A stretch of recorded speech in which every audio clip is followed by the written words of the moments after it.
نحمده ونصلي على رسوله الكريم أما بعد أحسن الكلام كلام الله وأحسن الهدي هدي محمد صلى الله عليه وسلم. حضرات محترم، اللہ تعالیٰ کی توفیق سے باب صفات الصلاۃ، نماز ادا کرنے کا مسنون طریقہ آپ کے سامنے اختصار کے ساتھ بیان کیا جا رہا ہے۔ درود شریف کے متعلق ہمارا سبق جاری اور ساری ہے۔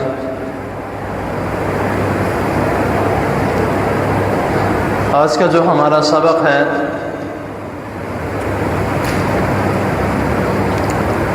کہ قاعدہ اولیٰ میں جب ہم التحیات جو دعا ہے جس کو ہم تشہد بھی کہتے ہیں یہ پڑھ لیتے ہیں، تو کئی نشست پہلے میں نے آپ کے سامنے اس حدیث کے متعلق ذکر کیا تھا کہ رسول اللہ صلی اللہ علیہ وسلم صحابہ کرام رضی اللہ تعالی عنہم کو التحیات للہ والی جو دعا ہے وہ اس طرح یاد کرواتے جس طرح قرآن مجید کی آیات یاد کرواتے۔ اس کو پڑھنے کے بعد اب کئی مرتبہ اس طرح ہوتا ہے کہ جب ہم نماز پڑھ رہے ہوتے ہیں تو امام صاحب اگر قاعدہ اولیٰ یعنی کہ 2 رکعتوں کے بعد جب ہم بیٹھتے ہیں، 4 رکعت والی نماز ہے یا 3 رکعت والی جس طرح مغرب کی نماز ہے یا عشاء کی نماز ہے، تو جو پہلا ہمارا بیٹھنا ہوتا ہے یا جس کو ہم پہلی تشہد کہتے ہیں،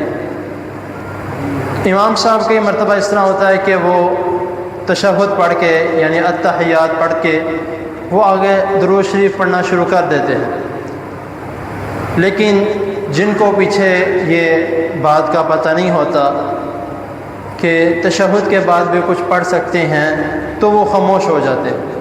تشہد پڑھ کے التحیات للہ والصلوات والی جو دعا ہے وہ پڑھ کے وہ خاموش ہو جاتے ہیں کہ جب امام صاحب اٹھیں گے تو ہم باقی نماز ان کے پیچھے پڑھ لیں گے۔ لیکن اگر دیکھا جائے تو بعض لوگ یہ کہتے ہیں کہ یہ نہیں پڑھنی چاہیے، پہلے تشہد میں ثابت نہیں ہے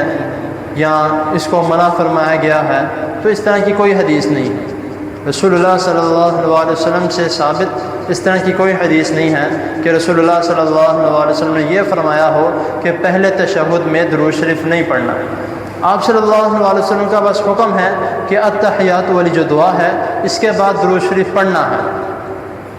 اب اگر یہ الفاظ ثابت ہوتے کہ آپ صلی اللہ علیہ وسلم فرماتے کہ صرف اور صرف قاعدہ ثانی یا تو دوسرا تشہد ہے اس میں صرف پڑھنا ہے،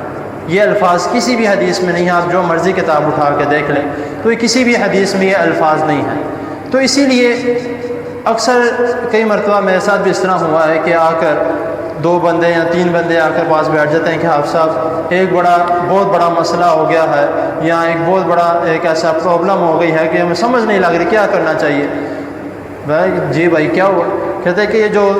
پہلی تشہد ہے اس میں درود شریف پڑھنا ہے کہ نہیں پڑھنا۔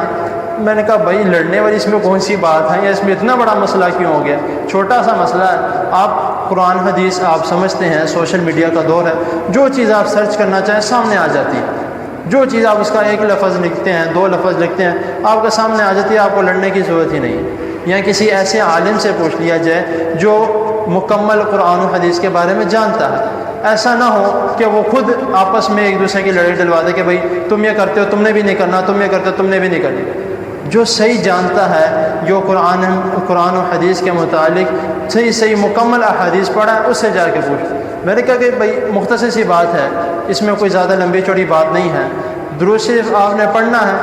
آپ پڑھ لو، آپ کے پاس وقت ہے، امام صاحب بیٹھے ہیں تو آپ نے کیوں خاموش ہونا ہے، آپ پڑھ لو، آپ درود شریف پڑھتے رہو۔ درود شریف پڑھنا کوئی گناہ تو نہیں ہے؟ کہتا ہے نہیں گناہ کس بات کا؟ تو میں نے کہا پھر آپ کیوں جھجک رہے؟ کہتا ہے بات تو ٹھیک ہے آپ کی۔ تو میں نے کہا تو اسی لیے آپس میں نہ جھگڑنے کی بات ہے نہ اختلاف پیدا کرنے کی بات ہے، درود شریف پڑھ لو ٹھیک ہے، اگر نہیں وقت ملا تو آپ تیسری رکعت کے لیے کھڑے ہو جاؤ، کوئی بات نہیں۔ پہلے اگر قاعدہ میں یعنی کہ جو پہلے تشہد ہے اس میں پڑھنا افضل ہے، نہ پڑھا جائے تو کوئی گناہ نہیں ہے، لیکن جو دوسری جو تشہد ہے اس میں پڑھنا لازمی ہے، اگر نہیں پڑھتے نماز نہیں ہوتی۔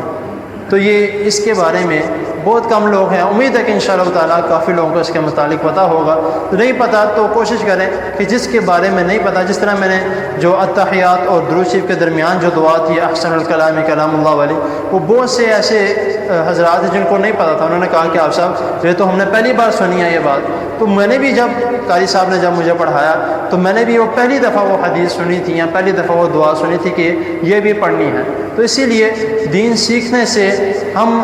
کوئی بھی انسان ہو، جتنا مرضی بڑا عالم ہو، وہ جب تک اس کو موت نہیں آ جاتی وہ طالب علم ہے،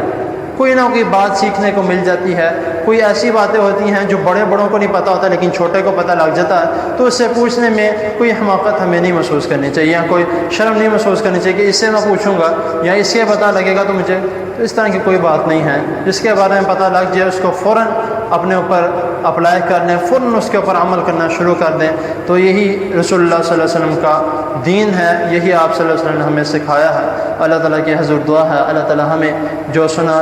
ہے اس کو سمجھنے کے، اس پر عمل کرنے کی توفیق عطا فرمائے۔ جزاکم اللہ۔ بیماروں کے لیے دعا کریں، جتنے بھی بیمار ہیں، اور بھی کافی لوگوں نے بیماروں کے لیے کہا ہے، اور یہ جو آج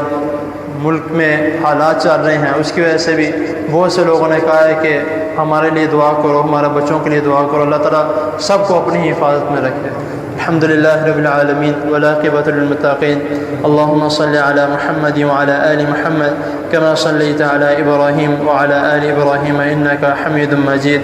اللهم بارك على محمد وعلى آل محمد كما باركت على إبراهيم وعلى آل إبراهيم إنك حميد مجيد، ربنا آتنا في الدنيا حسنة وفي الآخرة حسنة وقنا عذاب النار، ربنا ظلمنا أنفسنا وإن لم تغفر لنا وترحمنا لنكونن من الخاسرين، اللهم اشف مرضنا ومرضى المسلمين، اللهم اشف مرضنا ومرضى المسلمين، اللهم اشف مرضنا ومرضى المسلمين، اللهم اعز الإسلام والمسلمين، اللهم انصر الإسلام والمسلمين، اللهم إنا نعوذ بك من جهد البلاء ودرك الشقاء وسوء القضاء وشماتة الأعداء، اللهم إنا نعوذ بك من زوال نعمتك وتحول عافيتك وفجاءة نقمتك وجميع سخطك، لا إله إلا أنت سبحانك إني كنت من الظالمين، ربنا تقبل منا إنك أنت السميع العليم وتب علينا إنك أنت التواب الرحيم، وصلى الله تعالى على خير خلقه محمد وآله وأصحابه أجمعين برحمتك يا أرحم الراحمين۔